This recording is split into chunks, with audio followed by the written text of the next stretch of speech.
ಅದು ಮಧ್ಯರಾತ್ರಿಯ ಸಮಯ. ಬೆಂಗಳೂರಿನ ರೌಡಿಗಳು ಮನೆಯಲ್ಲಿ ಶಾಂತವಾಗಿ ಮಲಗಿದ್ರು. ಈ ವೇಳೆ ಮನೆ ಬಾಗಿಲಿನಿಂದ ಬಂದಿತ್ತು ಒಂದೇ ಶಬ್ದ. ಭಯದಿಂದ ಹೊರಬಂದು ನಿದ್ದೆಗಣ್ಣಲ್ಲಿ ನೋಡಿದ ರೌಡಿಗಳಿಗೆ ಶಾಕ್ ಆದಿತ್ತು.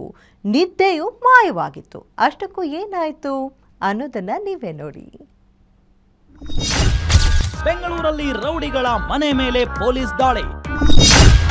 ಸಿಟಿಯಲ್ಲಿ ಹೆಚ್ಚಾದ ಕ್ರೈಮ್ ಆಕ್ಟಿವಿಟೀಸ್. ಖಾಕಿ ತಲಾಶ್.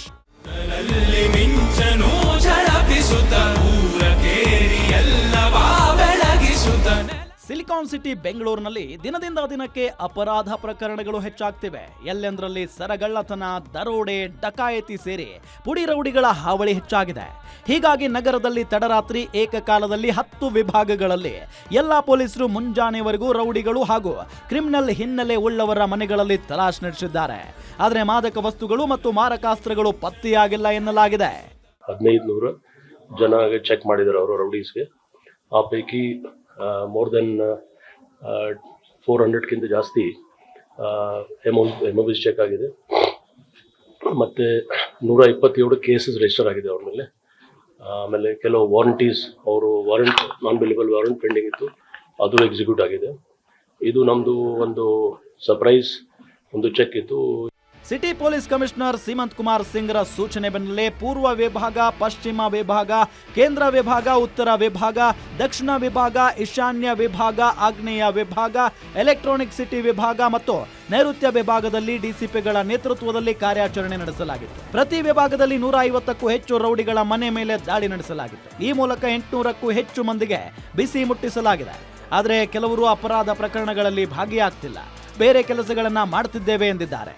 ಆದರೆ ಒಬ್ಬರನ್ನು ಬಿಡದೆ ಮನೆ ಪೂರ್ತಿ ತಲಾಶ್ ಮಾಡಿ ಹೇಳಿಕೆ ದಾಖಲಿಸಿ ವಾರ್ನಿಂಗ್ ಕೊಟ್ಟಿದ್ದಾರೆ. ಇನ್ನು ಬಸವೇಶ್ವರ ನಗರದಲ್ಲಿ ಪೊಲೀಸರು ದಾಳಿ ಮಾಡಿದಾಗ ಹೆಚ್ಚಿನ ಜನ ಜಮಾವಣೆಯಾಗಿ ಪೊಲೀಸರ ವಿರುದ್ಧನೇ ಗಲಾಟೆ ಮಾಡಿದ್ರಂತೆ.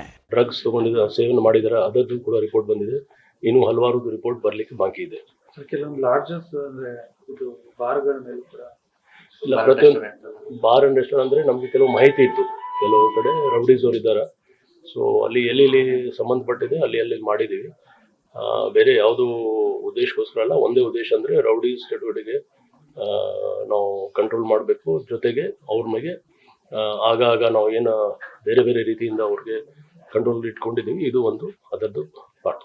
ಇನ್ನು ಕೆಲ ಮನೆಗಳಲ್ಲಿ ರೌಡಿಗಳು ಇಲ್ಲದಿರುವುದು ಕಂಡು ಬಂದಿದ್ದು ಇವತ್ತು ಆಯಾ ಸ್ಟೇಷನ್ಗೆ ಬಂದು ಹೇಳಿಕೆ ದಾಖಲಿಸಲು ಸೂಚನೆ ನೀಡಲಾಗಿದೆ. ಅದಲ್ಲದೆ ಕೆಲ ರೌಡಿಗಳ ಮನೆಗಳನ್ನು ಪೊಲೀಸರು ಬಿಟ್ಟಿದ್ದು ಕಮಿಷನರ್ ಕಡ್ಡಾಯ ಪರಿಶೀಲನೆಗೆ ಸೂಚಿಸಿದ್ದಾರೆ. ಒಟ್ನಲ್ಲಿ ರೌಡಿಗಳ ಮನೆ ಮೇಲೆ ರೇಡ್ ಏನೂ ಆಗಿದೆ. ಆದರೆ ಇದೆಷ್ಟು ಪರಿಣಾಮಕಾರಿಯಾಗಿ ವರ್ಕೌಟ್ ಆಗುತ್ತೋ ಇಲ್ವೋ ಅನ್ನೋದನ್ನ ಕಾದು ನೋಡಬೇಕಿದೆ. Ajay Kumar, crime bureau, guarantee news.